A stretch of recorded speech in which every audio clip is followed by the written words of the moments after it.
Alors vous le savez, chez les experts, nous avons un maître à penser. C'est Hortense Yvetin. Alors peu de méditation avec elle, mais une séance de sourire et de dérision qui peuvent aussi faire beaucoup de bien. Bonjour Hortense. Bonjour Elena, bonjour tout le monde. Salut Hortense. Alors qu'apprends-je aujourd'hui Hortense? Vous avez finalement découvert les bienfaits de la méditation? Oui, la méditation, je ne connaissais pas. Ouais. Ah non, mais c'est un truc hallucinant. J'avais entendu parler de la concentration et de sa copine, la machine à café, de l'ambassadeur international du temps présent, de son ami Skippy, le grand gourou. Je savais réfléchir, cogiter, me prendre la tête. J'avais même essayé le lâcher prise, mais la méditation, jamais. Je ne connaissais pas. Et en fait, c'est super bien.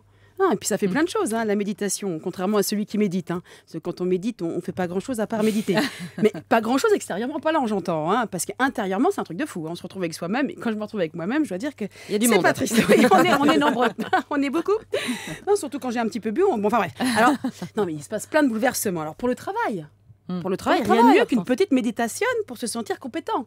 Déjà, on savait qu'avant de commencer sa journée de travail, il fallait se concentrer sur les tâches à faire. Maintenant, avant de se concentrer, ou après, je ne sais pas, il faut méditer.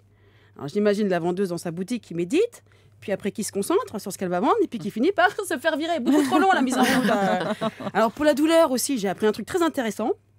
Par exemple, grâce à la méditation, vous êtes plus costaud par rapport à la douleur. Exemple. Alors là, je ne sais pas comment a été faite l'expérience, comment ils ont réussi à trouver des cobayes, mais il paraîtrait qu'une personne qui n'est point méditante ressentira la douleur de la brûlure à partir de 48 degrés Celsius. C'est bien.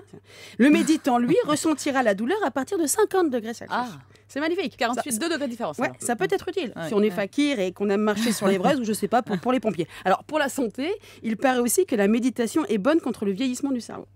Si j'avais su, j'en aurais parlé à ma mère. Maintenant, je pense que c'est trop tard. Mais ils devraient pratiquer la méditation dans les maisons de retraite pour les personnes âgées. Oui. Mais en même temps, je pense qu'ils le font, Elena. Et je crois que ça s'appelle la sieste. Voilà. Alors, quand on étudie bien la méditation, cette pratique expérientielle, j'ai appris aussi un nouveau mot grâce à la méditation. C'est vraiment super. Enfin, la méditation, c'est un peu quand même un truc de fainéant.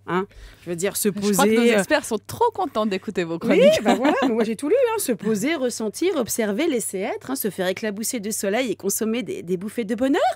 Être adepte du non-faire, c'est pas un truc d'hyperactif. Ça pourrait même prêter à confusion. C'est un petit côté 68 heures sur le retour. Alors, en tous les cas, je crois que sans le savoir, j'ai toujours médité. Parce que ne rien faire, ne penser qu'à moi, n'écouter que mon moi intérieur, je sais plutôt bien faire. Je pense en fait, Elena, quand tout est dit, que je suis une grande adepte de la méditation, une grande méditante. Écoutez, moi, j'en suis pas si sûre. Et alors, on va démonter tout ce que vous venez de dire avec les experts.